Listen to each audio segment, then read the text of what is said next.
Alright, we're rolling. Alright. This is first PGC away from base. This is, I'm sorry. Camille. Camille. This is Camille. She's our new investigator, and we are investigating her place because she has had activity here.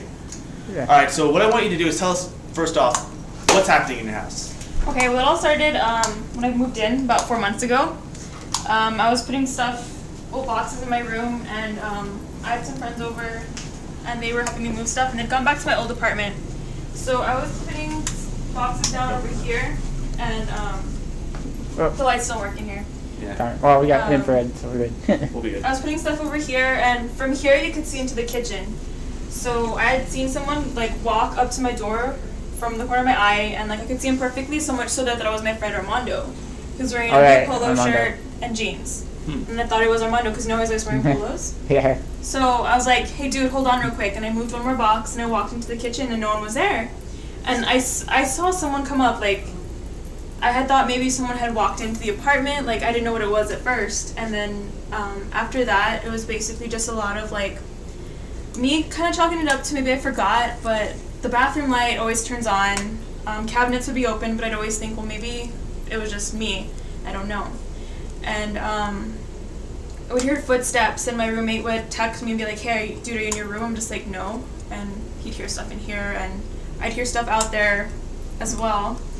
And then what really actually started happening was stuff started moving. The first thing that happened was I have a black makeup box in my closet, and I had just come back from a trip to El Paso to see my family. And I had moved it from my bed up into the closet, and I went to the kitchen to make tea. I came back, and it was on my desk. And then, Okay, that's significant movement. What was it? It was in the closet to my desk. Oh, dang. That book? And then, No, there's a makeup kit. Oh, the makeup kit. Makeup box. And then another thing happened when my friend Karen was That's here. teleportation. We were sitting here, and we just hear something crash, and we see my makeup compact slide right Whoa. here. So it likes to mess with your makeup kit. I've had Makeup football stuff, teleport past my and, backyard. I showed you that video. Something that's been happening a lot is it flips things. So yeah, that's what you told we'll me have first. controllers or remotes, phones on flat surfaces on the floor. It'll be in the middle of a counter on a chair, and it'll just kind of pop up and flip. Do you see it happen or? Yeah, the first time it was 7 of us in the room. We were in the living room. We'll have to test this. When does this happen the most? Do you know what time? What's the time at strongest activity? Usually at night. Perfect. Any right here. specific time at night? Later on at night, it's happened. That's where we more towards investigate. witching hour. That's awesome. We're gonna stay The first time at it least. happened, it was about maybe 1 or 2. Yep. And then Witching after hour. that, it was witching hour. usually late, around 2 or 3. Yeah, 3 o'clock is the that's exactly hour. it, witching hour, right? 3 o'clock is Two- And exactly it's hour. always in here, and it's usually when we're actually all in a circle. Because we'll be Alright. sitting in a circle on the floor Well, let's talking, try it out and the then. phone will pop. I My think phone is- I know why it's making stuff pop when you guys are in a circle. What I'm seeing with this spirit, a major misconception with poltergeists is that people think they're evil, thanks to the media. Poltergeists are actually spirits who just have managed to manipulate objects. There's nothing truly evil about them. They are more neutral than anything. I call him Crispin. Crispin? Sometimes you can nick Janet. Us. Yeah. But reason why I think it's flipping these when you guys are in a circle is because it is seeing that you guys are all in one spot and you guys are staring at this one object. This object is now its center of attention. Yeah. It wants the attention. It reaches out for it and it flips the remote or whatever it is there. It also doesn't like my ex-boyfriend very much. Bring him over. That's why he's next. He won't walk in. I've never told him about Crispin, and he won't come in past the door. He refuses to come in. And I'll be I'll go get my shoes and be like, hey, dude, just sit down, and then we'll leave. And then he'll be like, no, I don't like it in there. It feels like, I don't know, your friends are in there and they hate me. I just don't like it, so you won't And come then in. sometimes no one's here and he feels that. It's just me and him. Did it do anything specific to him? No. But I think- It just forces him out from the sound of it. Yeah, I think it's just because he'd show up in my part here late at night and just start picking fights with me.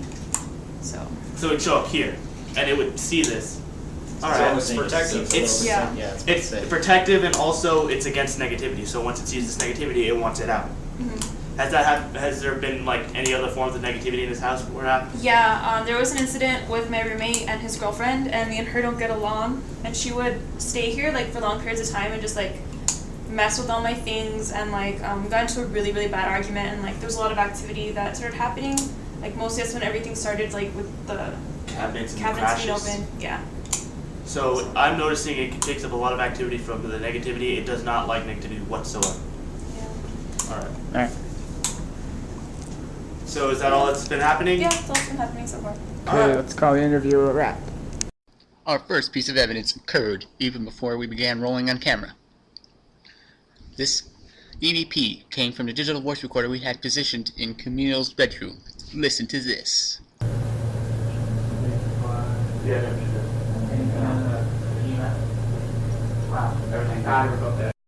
Welcome to the PGC off-base investigation. We are now sitting in a circle, like she said has happened multiple times. The phone, a controller. Like right in front of me. This EVP was extremely hard to hear. Let's see if you can hear the female humming. Did you hear it? No. It's like, well, something like that. Weird. And cameras, there might be people outside. They go back This one's right in front of me too. We have the millimeter going. Except here, one sec. All right, so the millimeter is a new piece of technology we're using. Right here, this big number right here is the milligauss, senses it, got the temperature, and this little antenna runs independent from the whole thing. It's basically like a REM pod. Goes off whenever something breaks the electrical magnetic field near it. Basic rundown of technology. Oh, you have the phone sitting here? We got the phone sitting here as a trigger object. She has said it has flipped it multiple times, so we're hoping that'll happen tonight. Nothing at all happened for the remainder of this first video recording. We're now moving on to the second recording. Again, like in the first clip, before the camera begins rolling, we capture an EVP on the voice recorder positioned in Camille's bedroom. Listen to this. You can call me smart if you listen to the night room. Ready to roll on camera? I'll be back. Rolling on camera. Alright, we're back here. We have Albert joining us this time. He's the one who walked in the middle of it. Yeah. I am done adjusting the camera. I'm joining this.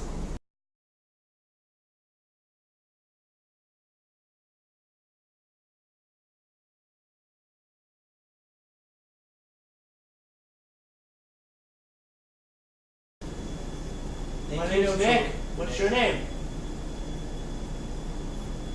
You wanna touch this?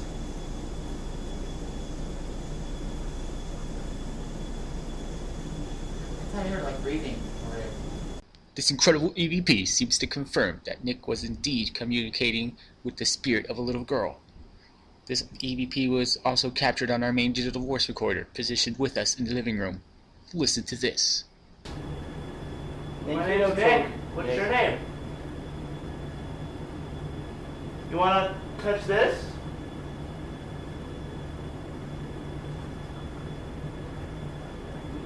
I thought I heard like breathing over there. You wanna talk to me? I'm not gonna hurt you.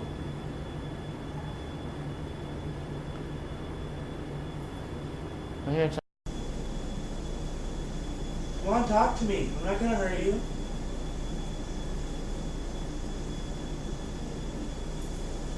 I'm hearing some like weird breathing or something. We capture absolutely nothing for over 10 minutes. But then things start to get interesting as soon as we start provoking the spirit. What you're about to see is an intelligent response to one of Nick's provocations. Let's check it out.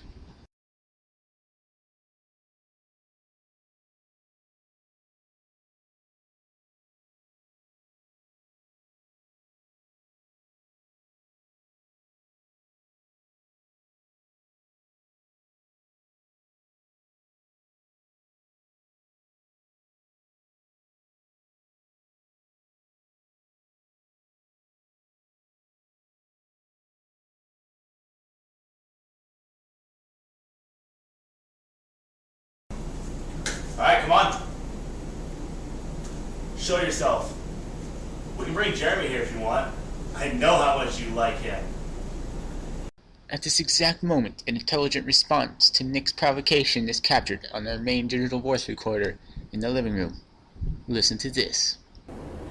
Alright. Alright, come on. Show yourself. We can bring Jeremy here if you want. I know how much you like him. The temperature drops.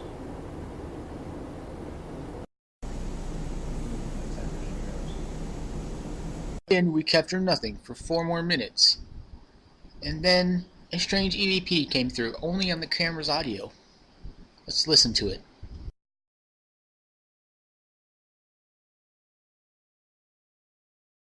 In fact, he was texting her earlier. A lot of stuff. I had 4 missed calls and 13 text messages. Just from him. You can clearly see us all reacting to this strange sound. Let's hear it a few more times. Just from him.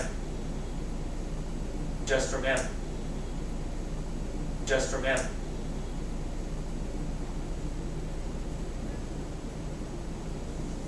Lots of anger. We capture no further evidence in this video clip. Now we're moving on to the final clip. Yep, something's going down in there.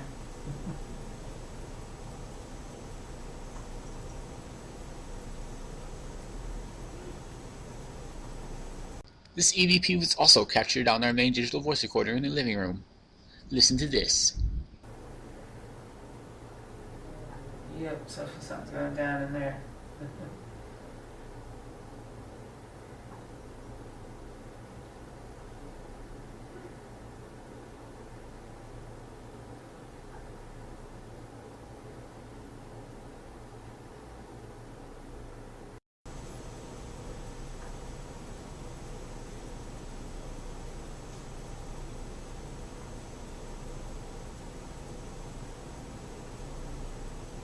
I guess that sound, whatever, was from them. This muffled through the wall. So debunk on that, possibly.